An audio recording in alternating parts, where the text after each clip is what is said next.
Semina Verbi, la semence du Verbe dans le cœur des hommes et des femmes d'aujourd'hui.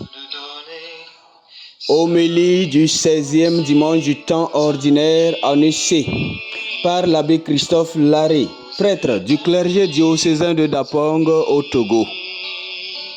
La première lecture est tirée du livre de la Genèse au chapitre 18, versets 1 à 10a, le psaume 14. La deuxième lecture est tirée de l'épître aux Colossiens au chapitre 1, versets 24 à 28. L'évangile est tiré de Saint Luc au chapitre 10, versets 38 à 42. Seigneur, si j'ai pu trouver grâce à tes yeux, ne passe pas sans t'arrêter près de ton serviteur. On va vous apporter un peu d'eau. Vous vous laverez les pieds et vous vous étendrez sous cet arbre. Je vais chercher du pain et vous reprendrez des forces avant d'aller plus loin, puisque vous êtes passé près de votre serviteur. Tiré de la première lecture de ce jour. Bien-aimés du Seigneur, loué soit Jésus-Christ à jamais. Dimanche dernier, l'épisode du bon samaritain nous invitait à faire le bien à toute personne indistinctement de sa provenance.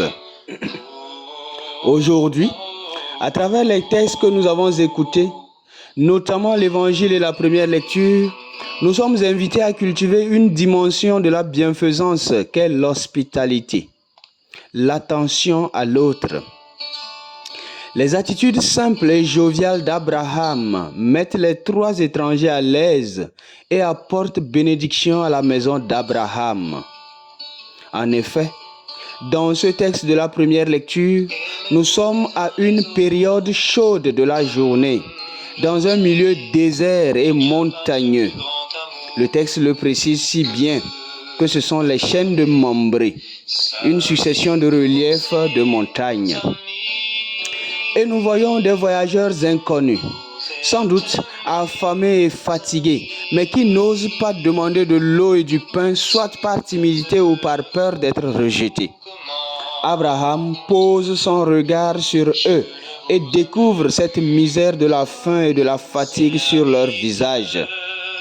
Attitude d'attention aux autres en anticipant les demandes les plus secrètes qui habitent leur cœur afin de les secourir.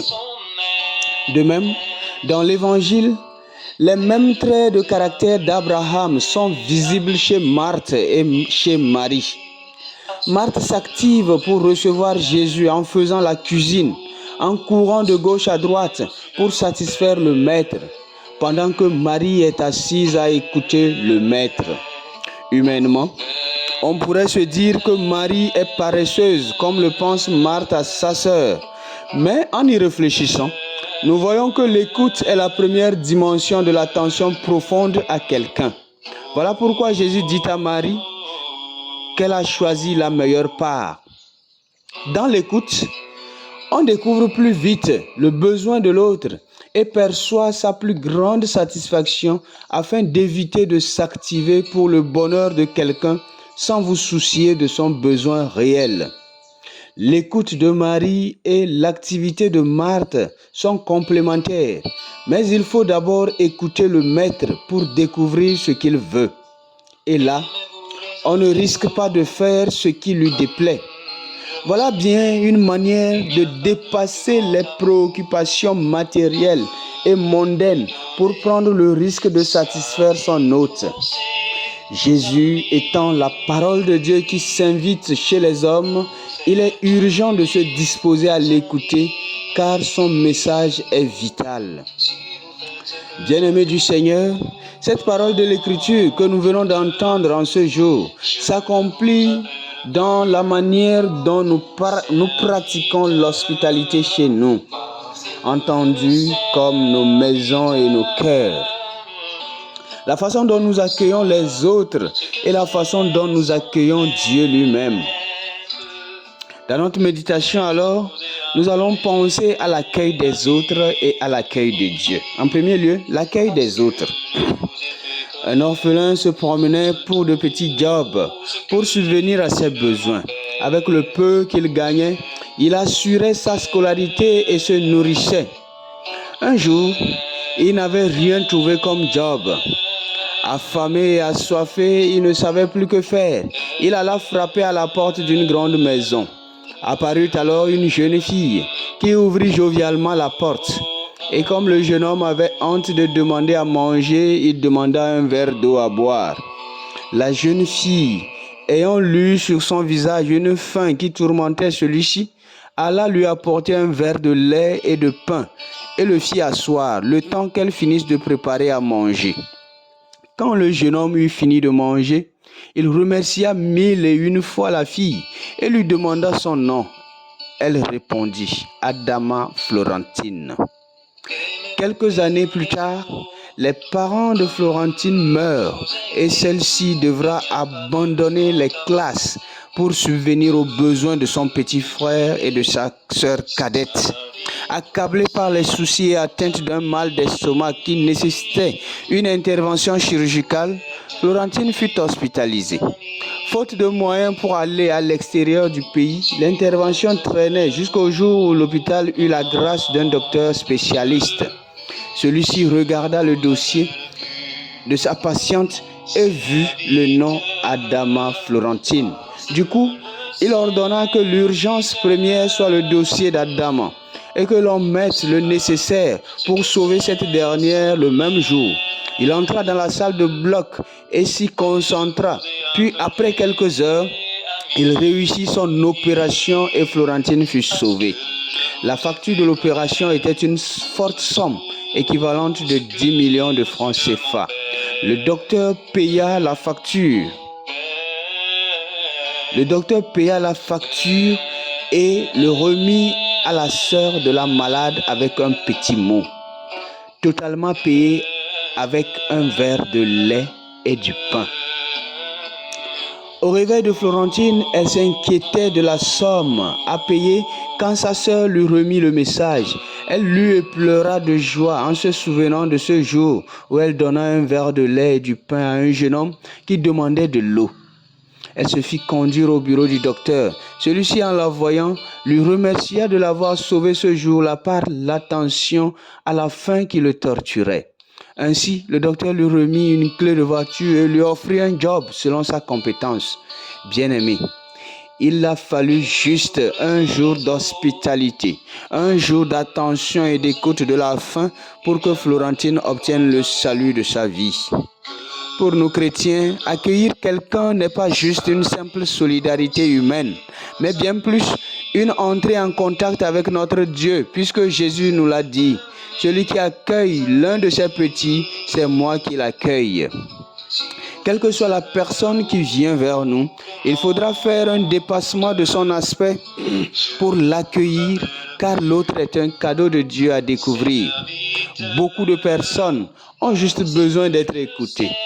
Accorder audience à qui veut se faire écouter, c'est agir comme Marie qui se met à l'écoute du Seigneur.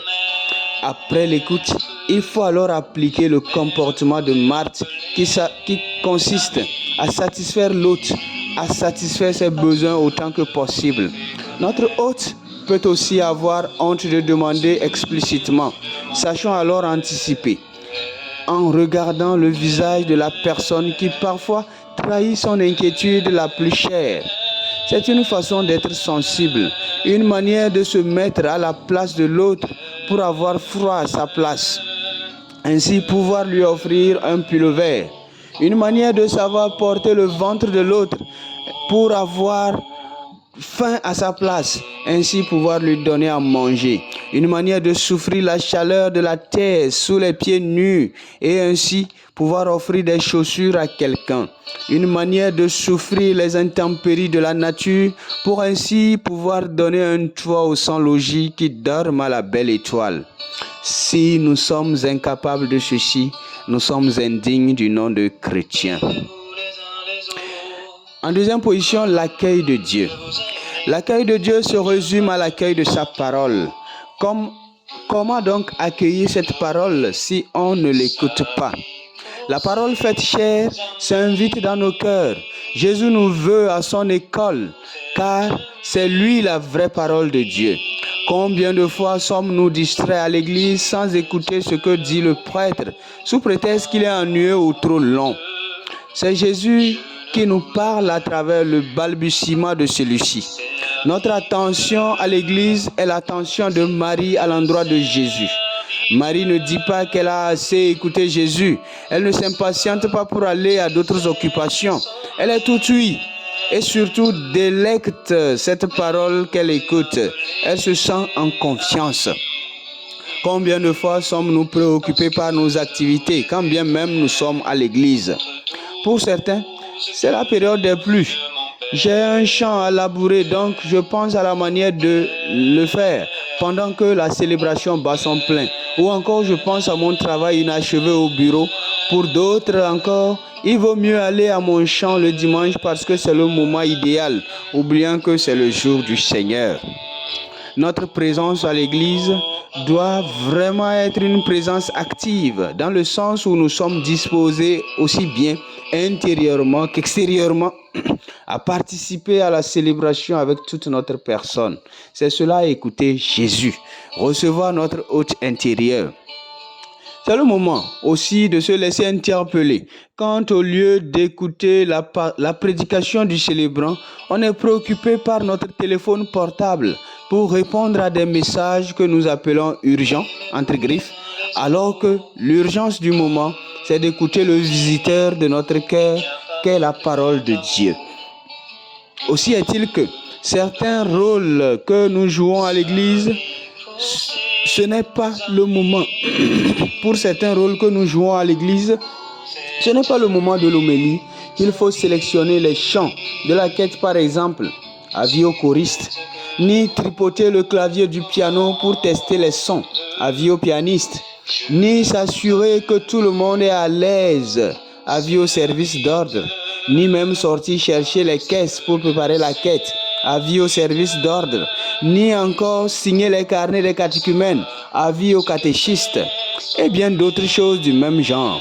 C'est de la pure distraction. Le moment de l'homélie est l'explication profonde que Jésus donne de sa propre parole, et comprennent alors cette parole tous ceux qui, comme Marie, n'ont aucune autre préoccupation, aucune distraction que la joyeuse écoute du Maître Jésus qui parle. Bien-aimés, ouvrons donc nos cœurs à l'écoute de cette parole qui sauve, qui donne vie et qui fortifie. Demandons la délicatesse d'Abraham pour savoir accueillir des inconnus, parce que Dieu prend plaisir à se faire étranger chez nous pour nous tester. Il prend plaisir à se faire étranger. Demandons également l'attention de Marie pour écouter notre hôte, afin de le servir et de s'activer pour son bien-être. Que la force et la grâce de cette Eucharistie nous soient un secours, et que la Vierge Marie, modèle de celle qui écoute, intercède pour nous. Amen.